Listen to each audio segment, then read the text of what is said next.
guys. Welcome to this week's podcast episode. And I've got a fantastic guest for you today, Morgan Adams. And she's got extensive experience in sleep. She's the woman's sleep coach. And her mission is to help women live healthier lives by harnessing the power of sleep. Really interesting, this area of sleep science ever since Ariana Huffington came out with her book, and I'm really happy to have her on the show. So Morgan, welcome.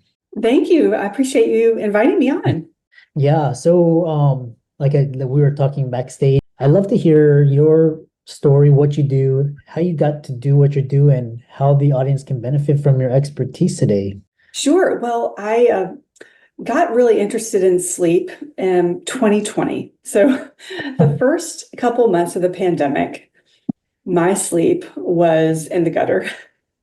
And just with all the uncertainty of like what was going on, what's the state of the world, we were all kind of, wondering. And, a lot of what I found is that my sleep was starting to suffer quite a bit. And 15 years before that, I'd had pretty severe insomnia. I was dependent on Ambien for a while, and I was able to kind of get myself out of that hole. But when this sleep speed bump, if you will, happened in 2020, I got really concerned about going back into full-blown insomnia. So what I started to do was research online about sleep. I bought an Aura ring, to track my sleep. And in pretty short order, I was able to get my sleep back on track. And during this period of time, I would be going on Facebook and just organically sharing what I was learning, how I was improving my sleep. And, just because I was excited, there was like this kind of like, wow, things can be fixed here. And what I found out was that a lot of people in my circle were having trouble sleeping around the same time too. So a little bit later on in 2020, I had a revelation that I needed to become a holistic sleep coach for women. 2 years before this all happened, I had a breast cancer experience, which really changed the trajectory of my life's work, my mission. I knew I wanted to help women with their health, but I wasn't quite sure how that would play out. And when I discovered this love for sleep and sleep science, everything kind of melded together for me. And so in 2020, I took a health certification, coaching. I did sleep certifications. I really immersed myself for a whole year, just getting caught up on the sleep science and just learning about sleep. And then in 2021, I launched my sleep coaching practice, and I mainly see women. I do see a few men, but it's mainly women because I market more towards women. And the women I serve mainly have insomnia. There are some people in the mix who want to optimize their sleep, but it's primarily people who have insomnia. Yeah, really interesting. And so this fantastic intro opens up the door to so many points of discussion. So, one thing just out of my curiosity is the difference in sleep dysfunction between men or women. Because, for example, like my wife, I know she, has trouble sleeping. And like for me, I can just, when my head hits the pillow, I can sleep very quickly. But so what is keeping people up at night? Is it hormonal? Is it anxiety? Is it diet? Kind of elaborate on the causes of this. A great question. So what we do know is women are about twice as likely to experience insomnia as men. Yeah. And there are three main reasons why women tend to struggle more with their sleep than men. Number one, you hit on it, hormones. From the time we're teenagers up until menopause, our hormones can be in flux. The second reason is because women tend to be more prone to mood disorders like anxiety and depression, and those can leave you vulnerable to insomnia. And then the third reason is more of a socio-cultural reason, and it's because women are playing so many roles. For example, a lot of the women I work with are in midlife, and at that stage of life, they're often, raising children. They're often dealing with aging parents, so they have the responsibilities of a younger generation and an older generation. And on top of that, they are often at the top of their career game. So they've got all these competing demands. I've heard them called the sandwich generation, which really aptly describes it. So there's sort of a conglomeration of different reasons why women are struggling with their sleep, but those are the main three for sure. Yeah, the other what I'm really interesting is this idea of sleep hygiene and kind of I'm always curious about new terms. So what is sleep hygiene? Why do they call it hygiene? And I know some people have a sleep routine, which is really interesting. Kind of talk about that. Yeah, so the term sleep hygiene, I believe, is sort of a play on the word uh, oral hygiene, sort of the same concept. So if you are practicing good oral hygiene, you may prevent cavities. If you're practicing good sleep hygiene, you potentially could be preventing insomnia. I don't like the term sleep hygiene personally because I find that it's sort of like it's like if you're not doing it right, you're dirty or something like that. But I kind of I will use the word sleep hygiene because people know what it means, but I kind of like the term sleep health better.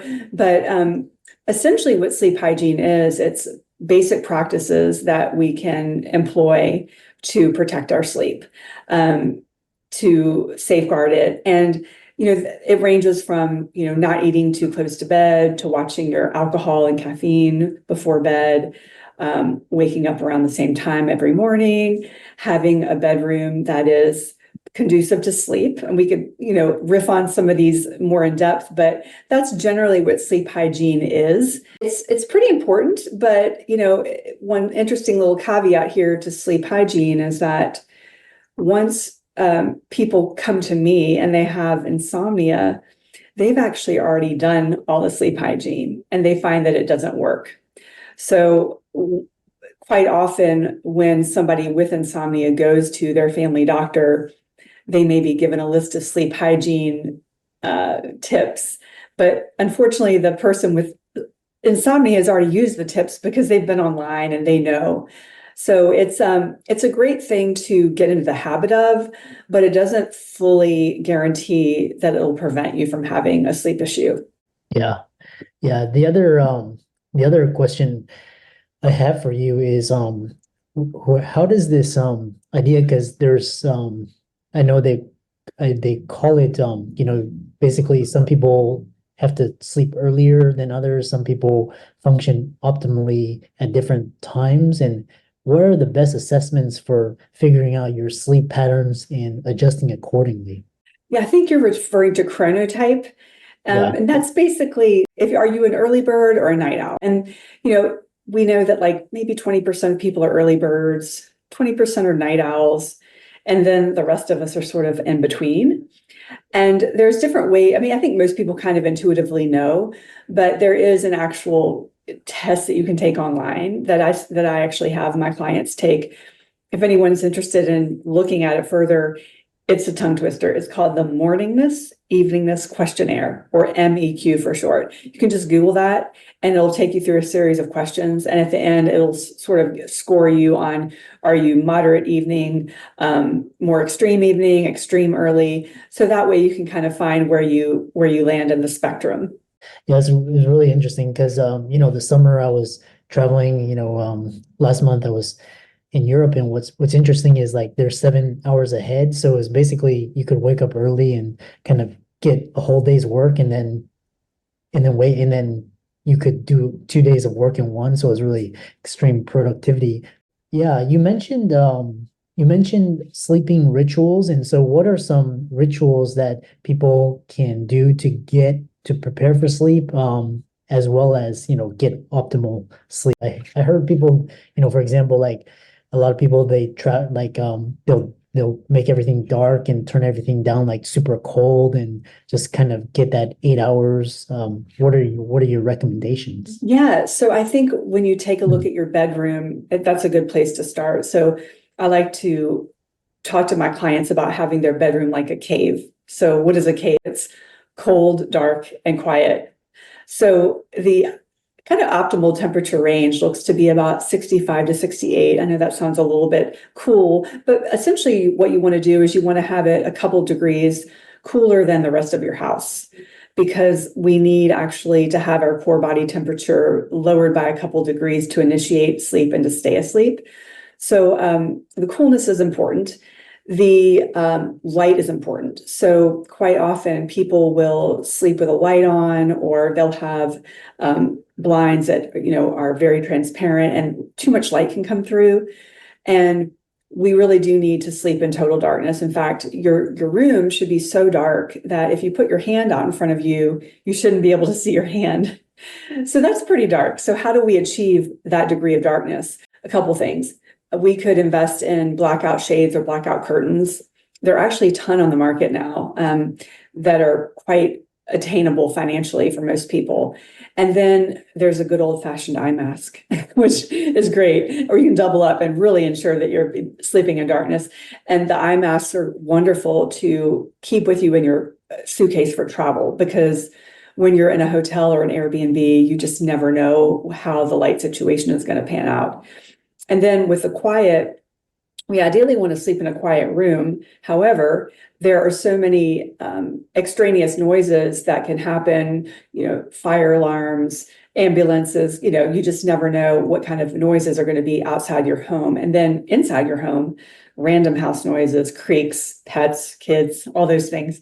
So it's hard to actually attain a very quiet environment. So what often people will do is they'll get a white noise machine. I sleep with one every night. I love it. It's very soothing, but that's a really personal thing. Some people don't like white noise at all. Some people might prefer nature noises, or they might like to have music on in the background. So that's the bedroom situation.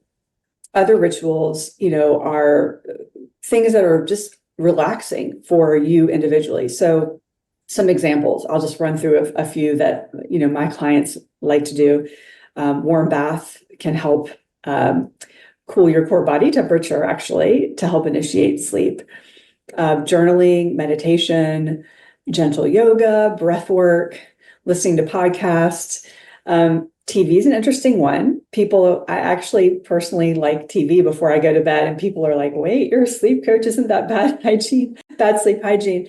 And you can actually watch, this is sort of a alternative viewpoint from some sleep people, but I do believe that you can watch TV before bed and not have it disturb your sleep, but you have to be mindful. So number one, you want to make sure that you're protecting your eyes from the blue light from the screen. So investing in a good pair of blue blocking glasses is always a safe bet. And then really the content that you're watching is so important. So if you're watching news media, there's disturbing news going on. If you're watching crime dramas, horror movies, things that are, just a little bit too activating for your brain, that can actually impair your sleep. So the content that you should be looking for is lighthearted, maybe watch a sitcom that you've watched before. You don't want any surprises. Food shows, home shows are always a good bet. And there are just so many things. So what I really like to do with my clients is really have them pick out what they find personally relaxing, because it varies from person to person. Like I'd mentioned baths. A lot of people find them relaxing. I find them not relaxing at all. So it's just a really personal preference as to what you want to do for your bedtime wind down routine. But you really should prioritize some type of wind down routine for yourself. And that could really start, ideally an hour before bed would be ideal for most people. But if you can do 30 minutes, you're doing yourself a huge service, because there's an analogy by Dr. Matthew Walker, a very well-known sleep scientist. He talks about how sleep is something like you've got to descend gradually. It's like a plane, you don't just crash land. You've got to kind of wind yourself down a little bit and prepare. Quite often when I'll see with people who are really, working very hard at their career, they will be working late into the night, and they'll shut off their computer from working and they'll go to bed. They haven't allowed themselves any wind down time at all. They haven't allowed their brains to kind of shut down. So it can be really difficult when you are go, go, go, and then you stop abruptly and try to sleep. It can often backfire on you. Yeah, I love that. Now, what's interesting, because I read Ariana Huffington's Sleep Revolution, and she was talking about keeping her cell phone in another room, and then kind of she described it as tucking it away, like she had a cover. So for a lot of people listening to this podcast, entrepreneurs, they're flying across different time zones, and how do you manage this the jet lag? Because sometimes like you're 7 hours and you'll wake up at like 2 a.m. and or even like now you like wake up early, but then you've done so much and then it's like 5:30 or whatever and the sun's still out, and how do you you have 3 hours, 4 hours till bed, what like, and you can't sleep, what do you do? There is an amazing app that I refer all my clients who are in this situation to. It's called Time Shifter. Time Shifter. It's a free app. Your first trip is free, and then you pay a little bit of money for subsequent trips. But what's really unique about this app is that the algorithm that they use is being used to prepare astronauts at NASA for their voyages. So I mean, when I say they've got it down to a science, I'm not kidding. So what you do with this app is you enter in your flight number and it will populate, where your destination is, and it will give you a protocol to follow in the days leading up before your trip. And then a protocol once you're there and then upon your return. So it's sort of a foolproof. I call it foolproof. I mean, I'm sure there's some ways you can mess it up, but it's a very seamless way to get that protocol in. And what it often involves would be changing your light exposure at different times. It could involve potentially taking melatonin in preparation.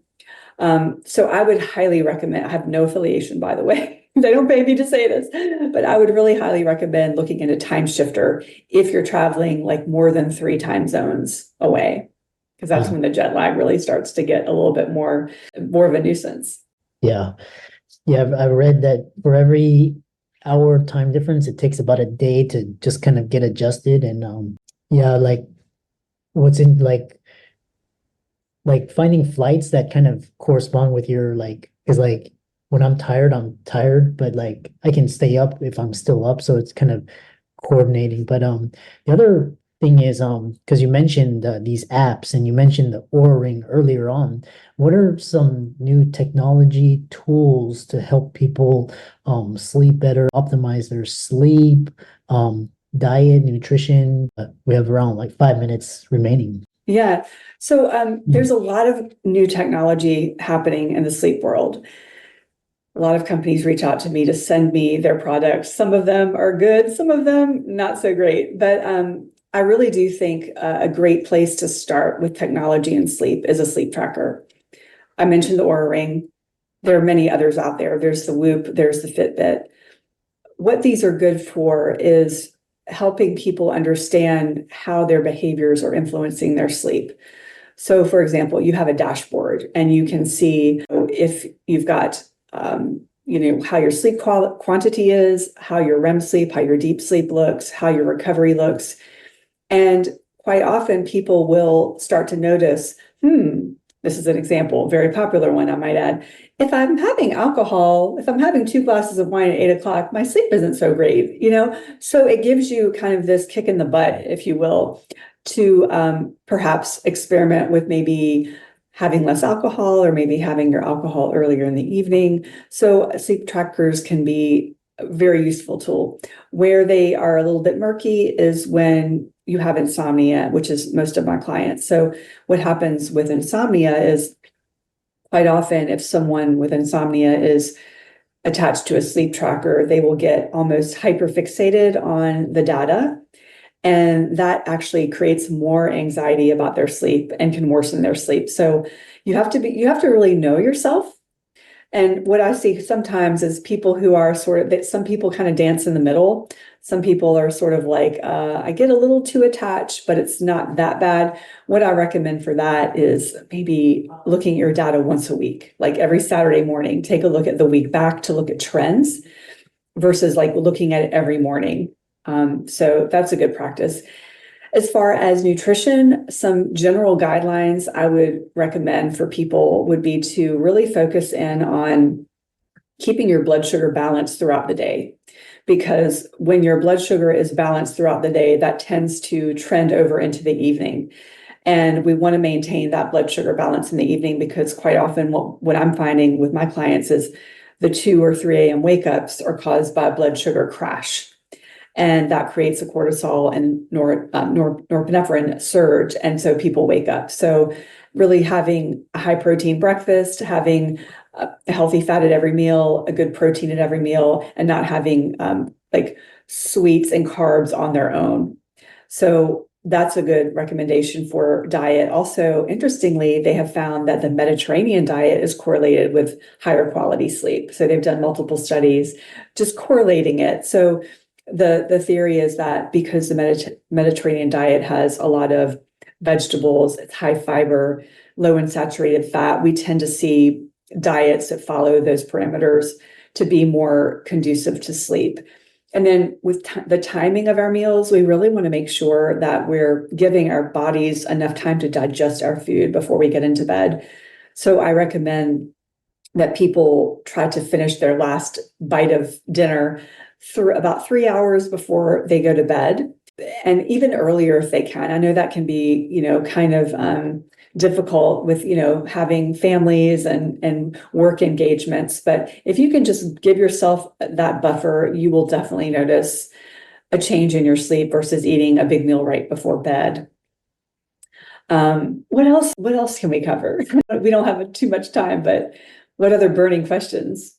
Oh, yeah, it's interesting because I have a decibel defense, so because just and then also the night shades, and that's really helpful, in kind of midday, just naps, just to recharge your energy a little bit. And then the other question for you is for people interested in helping clients with sleep, what sort of qualification? Because I know physicians, they also help with sleep. But like where would they go to get started to get these certifications to help others sleep better? Yeah, so where would they go? There are a few out there. One is called Online Sleep Coach. I'm trying to think of ones that might actually, they're the one that's the best one.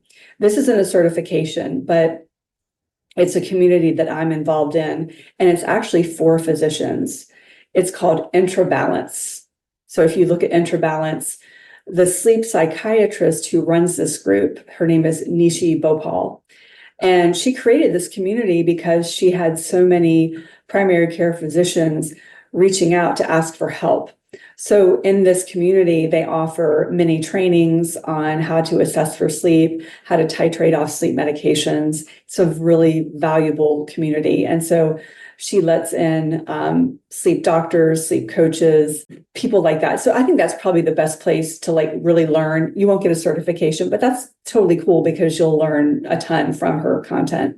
Yeah, wonderful combo. And if people wanted to find out more about you and reach out to you, get help, learn more about you, how would they do that?